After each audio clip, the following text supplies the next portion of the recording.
Hello guys, good evening. First of all, I would like to thanks to all drivers of Tonkindunan, the Indian National and Bangladesh Nationals, and also the Pakistani Nationals. Thank you to all of you guys for your support and subscribe. So now I will assemble this engine.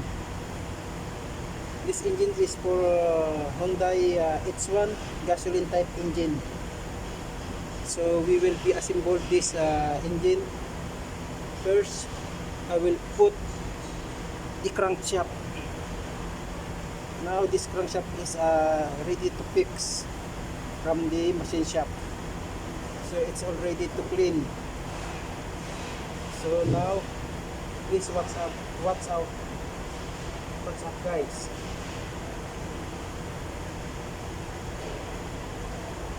So, tingnan nyo na lang po kung paano i-assemble ko ito. Ito po ay gasoline type engine. This crankshaft is a new one. So we will be put first the oil.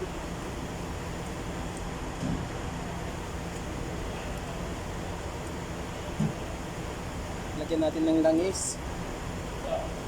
Putin natin. And then thrust washer up. Thrust washer. Ayan po. Tingnan natin dito. Okay. Meron po yung slots. Kailangan nasa labas po yan.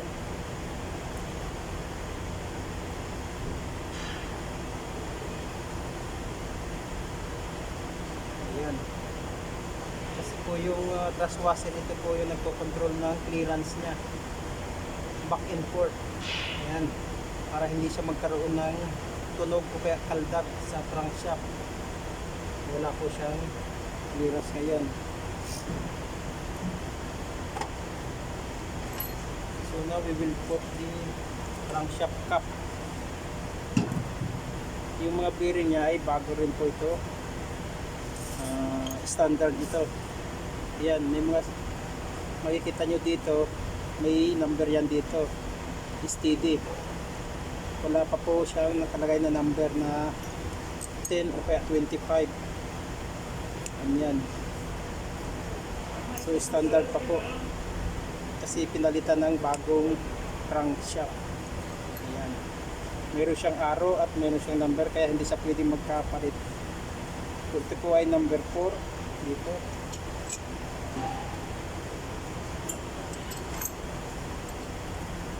Ito naman ay number 2.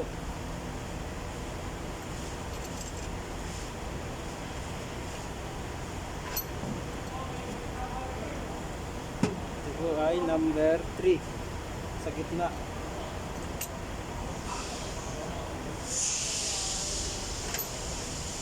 Number 5.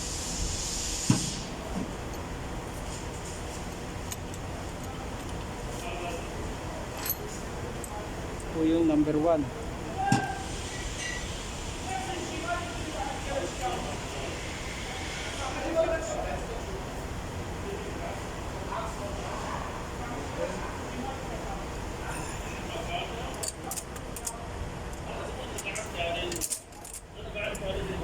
Ay, iipitan natin dito sa gitna una.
So ngayon ay magdiligpit po tayo.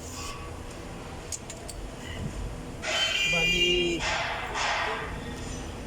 bali 56 Newton meter po nilagay ko. Mababa lang ang reading nito. Ayan. Dito po sa crankshaft.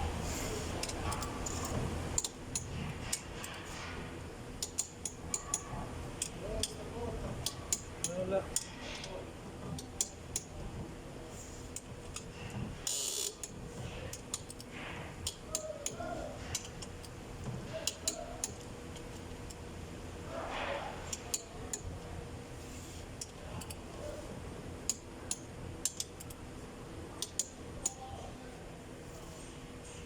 Okay. Sunod po ay ilagay natin ang piston. Kaya maglagay muna ng piston ring. Ayan po. Mark natin ito. Ikot niya.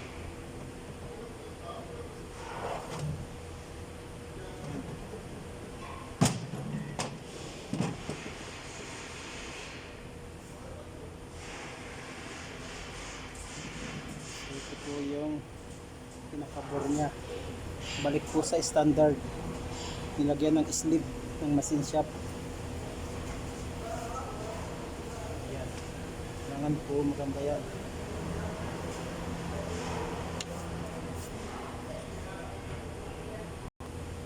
So ito po ay original na piyesa, piston ring, standard, Hyundai pa. Yan, Hyundai po ito. Kaya hindi po pwedeng magkamali. Standard siya. Now, ito po yung top compression ring. Ito yung second compression ring. At ito yung oil ring. Oil ring, ito yung spacer niya sa oil ring. Ayan. So bago po natin ikabit sa piston, kailangan muna nating sukatin kung tama ang clearance niya. Kailangan siya ay hindi susobra sa 12,000 of inch at hindi bababa sa 6,000 of an inch. Okay.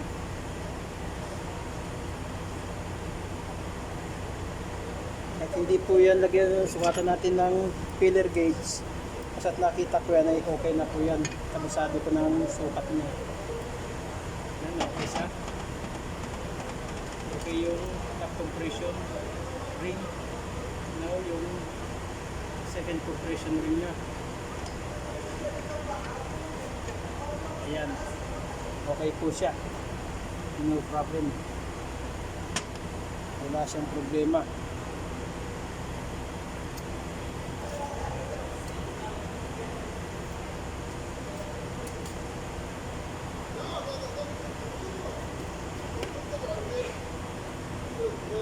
So ngayon ay kakabit natin ang piston ring. Ang piston ring sa piston niya. Meron po yung position, yung dugtungan niya ay dapat itong slots niya ay nasa taas parte. Meron po yan dyan. Nasa taas po yung slots niya. Yan, ganyan. Sa top ng piston niya. Kasi pagka hindi po yan sa taas ng piston niya, kung minsan nagluluko pa agad yung langis, nagbabawas agad, kaunti-unti. Kaya mas maganda po ay nasa taas yun. Ito po ay may kulay, ibig sabihin nandito po sa kanan parte, yung may kulay niya na spacer. Ayan. Alternate po ang gagawin natin para matagal magsama yung pinaka-dugtungan niya. Ayan. So napaka-sensitive din po ito. Basta-basta. Ayun, ito yung second compression ring. Meron po siyang number dito. Yung may number. May letter siya dito. Ibig sabihin sa taas siya or top. Ayan. Ganun din po ito. Mayroon din po siyang marker dito. So top siya. Ilagay natin siya sa top. Palagi po nasa top yan. Ayan.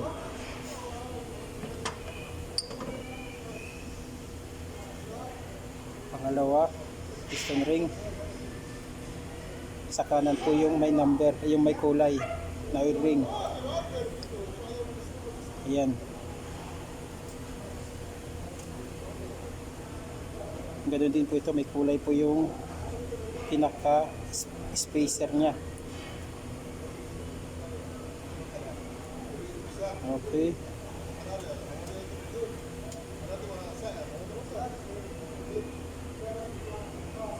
Halos di makita. Ayan, may kulay siya.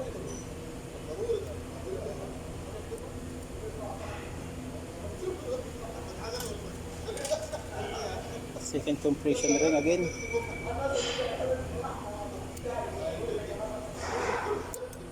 Ayan po. Top compression. Ayan, napakadali lang po ilagay yan. Assemble. It's very easy. Now, pangatlo. Ayan siya.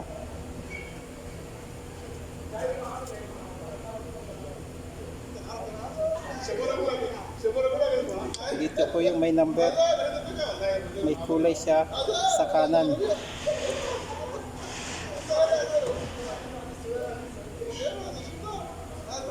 Okay.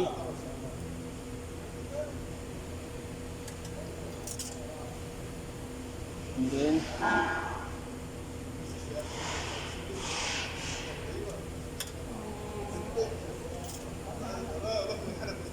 ayan po, top compression.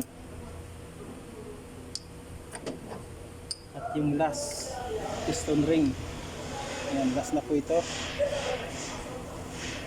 Ayan.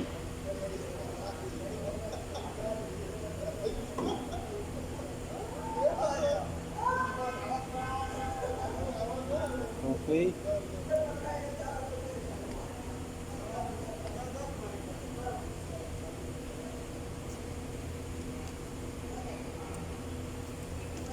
Ayan po. And then, yung may marker sa taas palagi. Don't forget.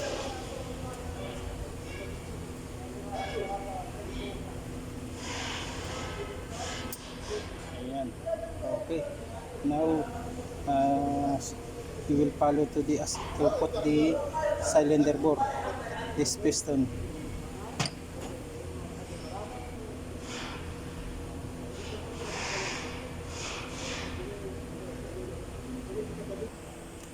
Okay, now lagyan muna natin ng langis to, cylinder bore, para may lubricating siya. Ayan. Tapos yung piston, connecting ng bearing. Ito. Kailangan lubricate po natin to. Kailangan may langis dito sa piston ring para mayroon siyang lubrication agad. Ayan, set up natin.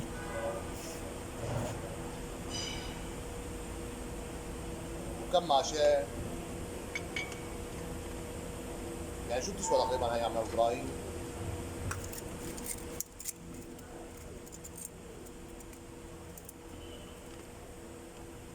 انت اللي عندك نضيف يعني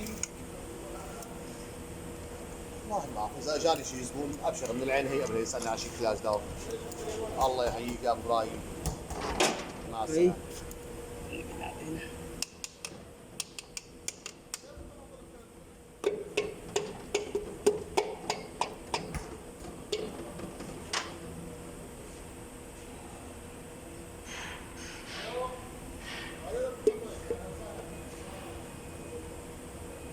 Po, siguraduhin nyo hindi tumatama yan doon sa pinaka-journal niya.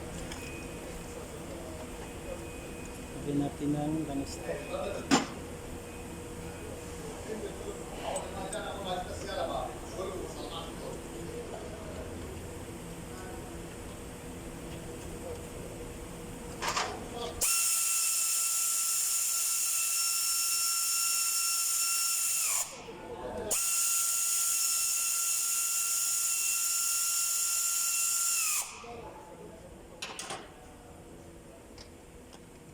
niya ay number 4. So number 4 ang lalagay natin na piston.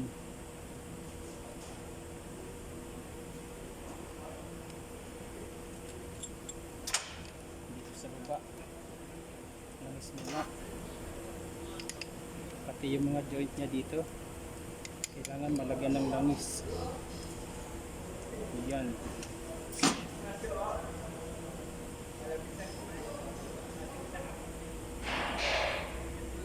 Yan po. Kailangan ikot-ikutin nyo para magkaroon ng langis yung mga slots niya. Hindi siya maganit. Ayan. Yung arrow niya ay sa taas. Papunta sa taas.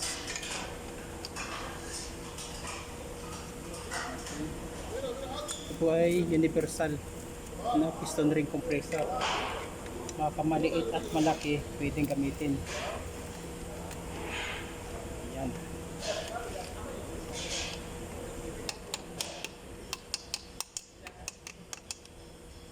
Okay.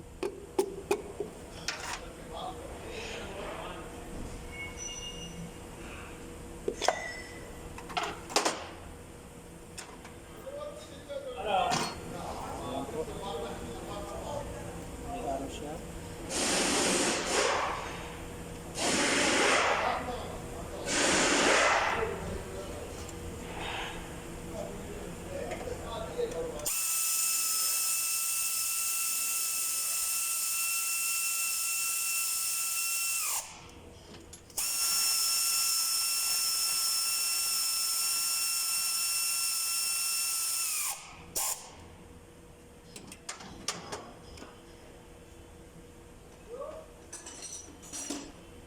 Ikutin natin. Tapos na yung panin 4. Hindi tayo sa 2M3.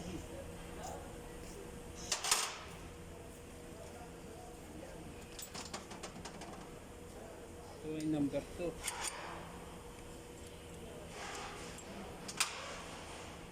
Yan po. Piston.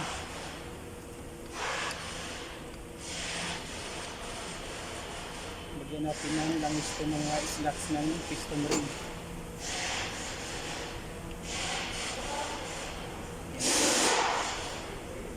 Yan. Lalagyan nyo. Ayan.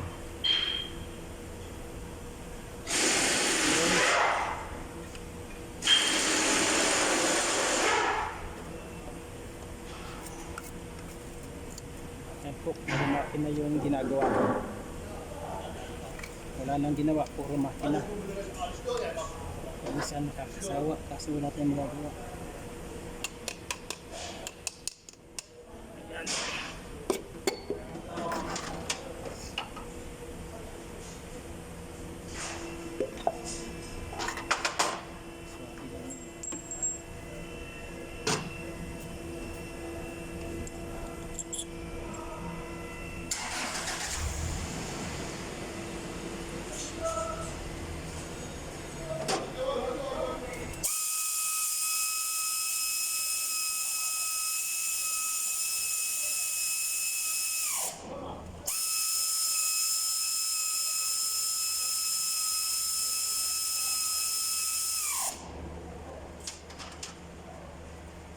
Ayan, relax. Number 3.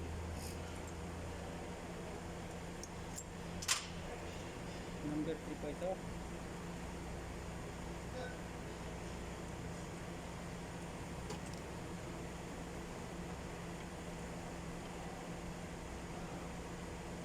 Okay.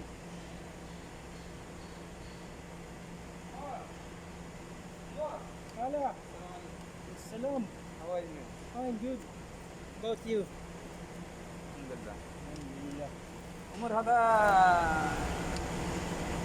Oh, husband of I forget his name. هذا Lorin. what's that? He's a customer. He want to sell car. He said only 3,000. How much? 3,000. 3,000 what car? I think. Yeah, this one before What kind of car? for whom I forget. Yeah, you want to get that? هذا Chevrolet. Ah, Small. maybe a Bio. Same car Zeri. Maybe Abinyo. I Abinyo.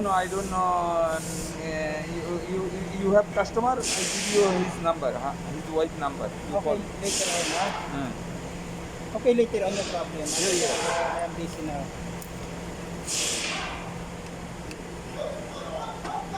Okay, wait, wait.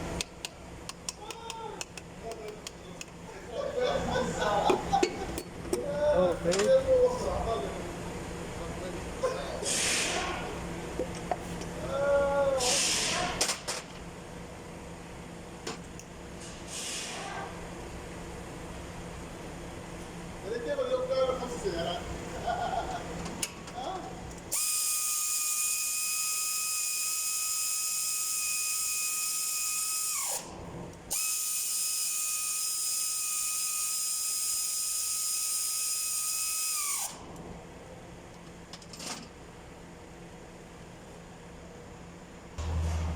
So now we will be tight in connecting rod bearing for 35 only, 35 Newton meter.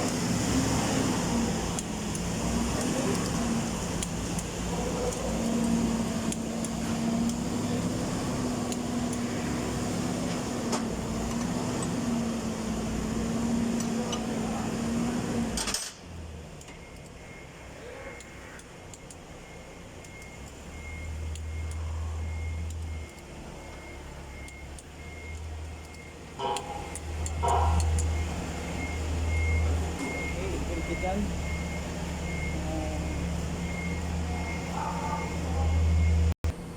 So now we will be put the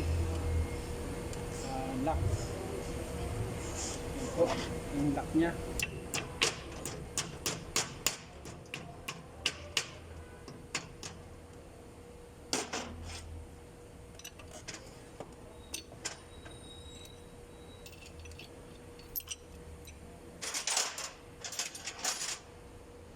Gawin natin yung sprocket.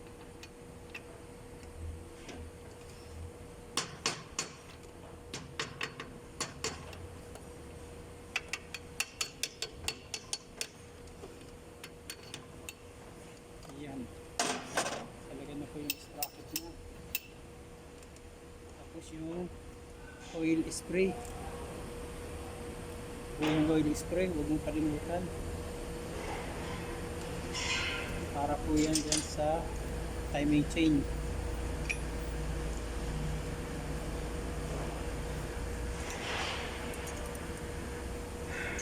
Yan.